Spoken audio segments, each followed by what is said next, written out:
What's going on, folks? You're watching The Hungry Handgunner. I'm Nick.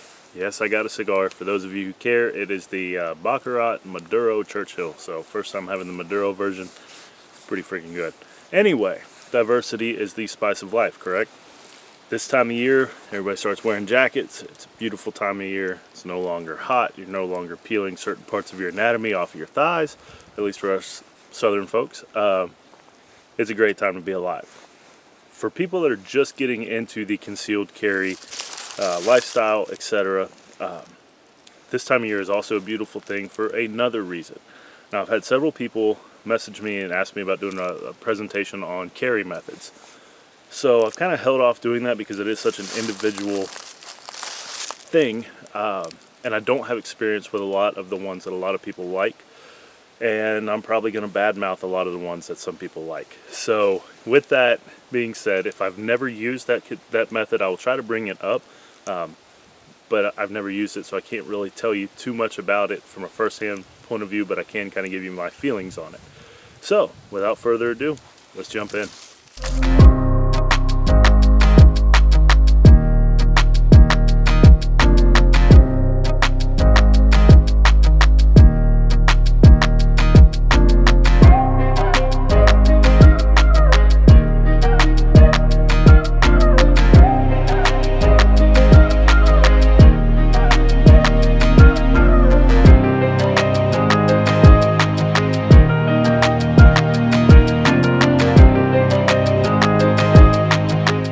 So I'm going to start things off with my current preferred method to carry. Most of you guys have seen it. It's just your standard appendix carry. It's carried right here in the front of the body. It has gotten a whole wealth of controversy. Glock 19X with the O-Light PL Mini Valkyrie 2 light on there. That's what that holster is molded for, so you kind of have to use the light with that holster. That carry position, the appendix inside the waistband, gets a lot of controversy, gets a lot of hate. People say it's dangerous. You could shoot yourself in certain parts of your anatomy or your femoral arteries. I don't feel, I mean, it's inherent. I mean, it could be a risk, but if you're practicing safe firearms handling, keeping your finger indexed off the trigger while you're putting it in and out of the holster, not doing a whole lot of administrative handling, which is basically playing with the gun when you don't need to. This particular one does not have a round chambered, and just making sure that you look when you're putting the gun in the holster, making sure it's free of obstructions. I think it's a perfectly safe way to carry. Now let's talk about some of the pros and cons. Number one, it's fairly easy to conceal depending on the holster and the gun you're using. So that is a 19X. It's got a full-size grip on it. A lot of this will come down to anatomy and the type of gun that you are using. I have no issues with this one. This sort of holster is a tuckable holster, meaning that you could put a shirt behind the clip if you wanted to. Holster preference is going to make or break your comfort experience. But I'd say one of the cons is if you're doing a lot of sitting, this can push. It can push on the inside of your thigh. It can push on other parts of your body, if you catch my drift. I'm trying. Millennial Mag Dump is my time to go like PG-13 and beyond. I try to keep it PG on these regular videos, so there's that. Yeah, it can push on other parts. It can also push up into your gut. It can pinch. Again, anatomy, holster choice. It can be uncomfortable. At the same time, it is also very comfortable to me, standing, walking, things like that. It doesn't really bother me. It's also very accessible. Sitting, especially in a car, it's very easy to get to. It's very easy to get to on the street. Now, you probably will have to defeat your cover garment. Offhand, draw and present, it's not bad. It's also fairly easy to get to if you're on the ground rather than it being behind you or something like that. It is right there in the front, so if you find yourself on your back, it's going to be a lot easier to fight to get that hand there and then out, in my opinion, than even coming around to your strong side, because then you're dealing with the ground with that elbow, trying to, etc. So I find it to be a very accessible position and moderately comfortable. So that's going to be it for the appendix carry. I would argue probably the single most popular way of carrying tends to be strong side hip. You can do that inside the waistband. I actually don't have a holster for that anymore that I could find. But this will, same principle as the appendix carry. It's inside your pants. You move it over to the side. It's there. It can be uncomfortable, again, depending on your anatomy, your gun size, your holster, all that plays into it. One thing I do really like though about this time of year is if I know I'm going somewhere where I'm not likely to have to remove my cover garment or jacket, you can go outside the waistband. And this is just a Safariland ALS, still using the Glock 19X. Beauty of the ALS system is that it has a locking paddle. Gun will not come out until I depress a little paddle there on the side. So you have some weapons retention. It's probably one of the most comfortable ways to carry that I have found.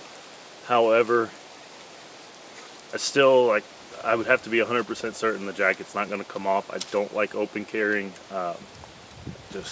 That's a whole other presentation. But keeping it there on you, this is a great way, especially if I'm going to be out in the woods doing outdoors work on my own property through the summer. I tend to carry this way with or without a cover garment, but nobody's likely to see me.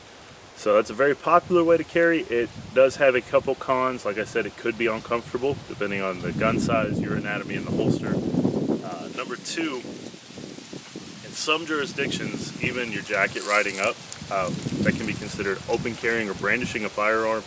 So check your local laws on that, especially if open carry is not legal in your state. See to what extent that you're able for that incidental exposure to happen. I'd hate to see anybody get in trouble for something like that. But another con is it's a little bit easier to get to the gun for somebody else. So rocking a Safariland ALS with a retention device on it like that, I think is a good way to go if you're going to carry outside the waistband, potentially where the gun could be exposed. And I actually advocate that for anybody that chooses to open carry. Make sure your holster has some retention to it. So other than that, I think that's about it for the strong side carry. Now, undoubtedly, somebody is going to try to say that I am too young to carry this way, or that they automatically hate it. This has got to be hands down the most comfortable way I have found to carry a gun. Again, it is seasonally dependent for me. I will not carry this way unless I'm 100% sure that my jacket is staying on. Back to the whole open carry versus concealed carry. But that is shoulder holster. So CZ P10C, no round chambered, but this holster is actually molded for a Glock 19. P10C is so close in specs to the Glock 19 that it does work, even thumb snaps and everything. So beauty of a shoulder holster to me is it's very comfortable. If you're going to be sitting in a car for a long period of time, this is hands down like my preferred way to road trip. It's there, you can get to it. It's very accessible. It does have a couple cons. One of the biggest cons is I don't know that there's a real great way to draw this gun without potentially muzzle sweeping everybody. So even if I remember to lift my arm up when I'm drawing, whoever is over here or behind me, that muzzle is still sweeping them. Now obviously trigger discipline is huge. Don't put your finger on your trigger until you're ready to fire. But it's still happening, so it is a potential safety concern. The other thing is it is fairly easy, you know, if I was entangled with somebody, for them to reach in, grab this gun, and pull it out. Now, practicing weapons retention techniques, not getting in those situations, that would all go a long way to keeping that from happening. And I still feel confident carrying this way, but it is something to think about. Another thing is a lot of these shoulder holsters have an extra magazine pouch. I don't have any extras in here. I don't really use this right this second, so I don't have any reloads. And that helps balance out the weight. Get the gun on one side, reloads on the other. Reloading from a shoulder holster is a whole tricky thing, especially for any of us that have drilled going to the belt for our reload. You know, same side, you're grabbing the mag offhand, coming up here, reloading. When you start having to reach over here, undo a snap, pull a mag down, then bring it up in your workspace, that's a whole different drill. I almost look at the mags over there as a worst case scenario if I have to get to them. I don't drill reloading from there, so it's more of just a counterweight for me that happens to have extra ammo if I need it. Again, everything's got pros and cons, guys. So this particular shoulder holster I think is one of the most iconic. This is the Galco Miami Classic 2, I want to say. Quality is very good on them, so they are a bit pricey. I've had this one for a few years, and like I said, it works fine with the P10C. Completely covers the trigger area and holds it in there. So if you guys are looking for a shoulder holster, even if it's for something as silly as like cosplay or whatever, these are cool. So, and there's just something there that's like a throwback to the old detectives and all that. So it's going to be it for shoulder holsters. Let's go over the next one. This next carry method is probably going to piss some folks off, and I apologize in advance for that. It's not that I'm better than you, it's just that I did some real soul searching on this and decided it probably wasn't a good idea. That's going to be small of the back carry. Seems like a great idea. I did it for a very long time. It's fairly easy to do. If you're right-handed, get a left-handed holster. It goes right inside the waistband. The gun's there. It feels like a phenomenal way to carry. You're thinking, hey, I got that natural curve in my spine. The gun's going to be easy to conceal. If somebody's asking me for my wallet, I can act like I'm going for my wallet and get the gun. All these kind of crazy thoughts, right? Two big things. One, a lot of fights don't happen where your guys are at 20 yards and about to exchange gunfire. A lot of them happen in close. You're fighting, you're clenched, you're on the ground, rolling around, trying to get to that gun. I don't care how good you are, you could still end up on your back. And trying to get back there and get a gun out is not a good plan, especially if your hand gets trapped back there and you're on your back. You've got one less means of fighting that guy off of you. Not to mention the initial act of falling down onto your back with that there can cause bad spine injuries. When I worked with the military police and the Navy, we actually, while I was in, changed the instruction, I believe, on carrying the radios. A bunch of us used to carry them in the back of our duty belts. They had us move them to the side because you could fall and injure yourself very badly by having that object back there. Another thing I don't like about them, it's very hard to get to them in a vehicle. And let's be honest, a lot of stuff happens in transitional spaces, gas stations, red lights. You're in contact with these people for a very short amount of time. That's where a lot of this stuff happens, carjackings, etc. Trying to get to the importance of being able to get to your gun in a vehicle is, I think, a lot more important than a lot of people realize. And having it in the small of your back is just not there for me. I ran a few training scenarios where I tried to get to it from back there. I couldn't do it. And I don't have a holstered demo for you guys today because it's been a few years since I carried that way, and I got rid of the holsters I don't need a left-handed holster. And that's what I had to use for small of the back carry. So I don't think that's a good idea. I'm not trying to upset you if that's the way you carry. If you have an opposing viewpoint that I may not have considered, please drop it in the comments. I'm always open to consider that. Alright, that's it for small of the back carry. This one's probably going to get me some hate too, and that's going to be ankle carry. Don't have an ankle holster to demo for you guys. Have not carried that way. I'm not saying I wouldn't ever carry that way, but I have not. Now, as a primary carry method, where that's your primary defensive firearm, I think putting it on your ankle is a horrible idea unless there's no other way that you can carry a firearm. Again, like we were talking about, a lot of those fights are entangled. They're on you. If you're wrapped up in a clinch trying to get to a gun on your foot, or your ankle or calf or whatever, that's going to be almost impossible. If you do get it, you're probably going on your ass in the process, which is never a good place to be in a fight. Unless you're like some grappling superstar, and that's what you've been hoping for all along. I'm not. I like to remain standing when I can, go to the ground if I have to. So, getting a gun off your ankle is a lot trickier than a lot of people think it's going to be. Number one, you've either got to bend or bring it up to you. Bringing it up to you takes your balance off of both feet and puts it on one. Not a good situation. Going down for it sets you up for a kick to the face. At best, it's just not a good situation. However, that's not to say that there aren't some times when I think it's absolutely a great idea. If you're the type of person that carries a backup gun, having that backup on your ankle may be just what you need. It's a great way to carry a gun that's not on the waistline. Maybe just the ticket, or if you're in an environment where that's the only way you can carry a gun is putting it down there where nobody suspects it. Not advocating that. There's no legal whatever being given here. I'm just saying that that's a scenario where I can see it being useful. Other than that, I just really can't advocate the use of an ankle holster or ankle carry. I may have left something off. Oh, I have. Give me just a second. This one I know is bound to be a very unpopular opinion, especially for any ladies that are watching.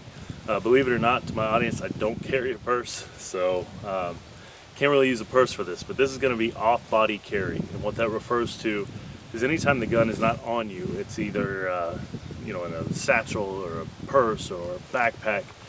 I recognize the appeal, especially for women, of having And they make custom purses that are designed for carry. They've got built-in holsters and compartments, and they've got fanny packs and stuff like that for the outdoorsmen. And I get that. I get the appeal. I get why it seems like a good idea. Now, even if I had this slung over one shoulder, I can get to a gun here. I can get to a gun here. Shoulder holster, even ankle carry, I would argue would be faster than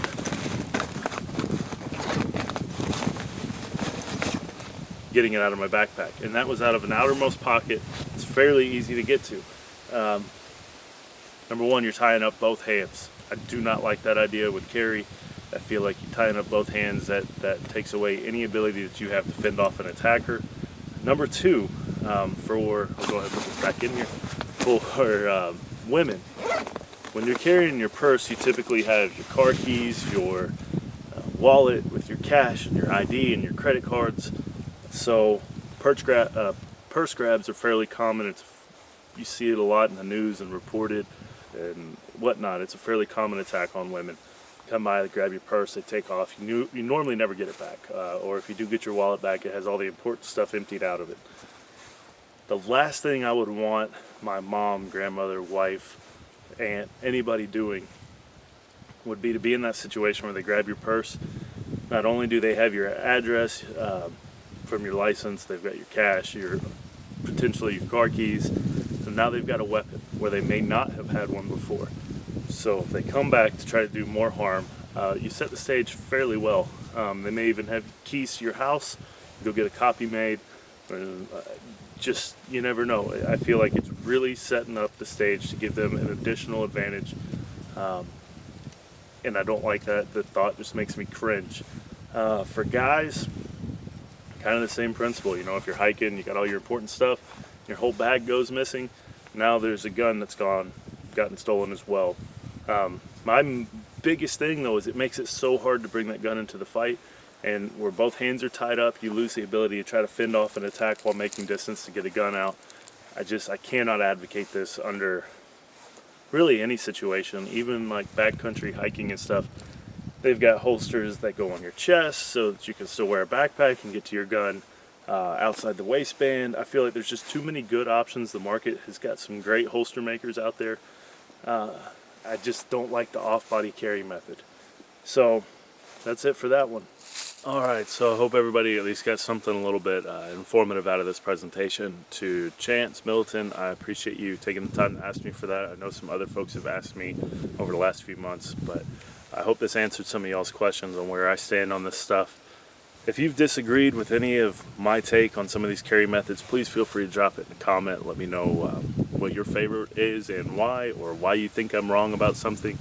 I'm totally open to new information, and if I'm wrong, and no problem changing my mind, just like I did with small of the back carry.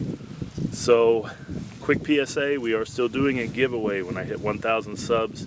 Don't forget, the day we hit 1,000 subs, every subscriber on that list, all 1,000, will be entered to win a Heritage Rough Rider 22 long rifle and 22 Magnum combo pack. Great little revolvers. I've actually got a review on those that I will put up there for you. Great little gun. So yeah, you got a 1 in 1,000 chance of winning a free gun when I hit 1,000 subs. To everybody that's been here all along, I appreciate you so very, very much. Forget to mention, as a second and third prize, I'll also be giving away a couple CRKT knives. So if you don't win the first prize, you get a new CRKT knife. I've got a couple models I'm looking at, but they're both pretty decent knives. So thank you so much for watching. Stay safe, keep shooting. I'll see you next time.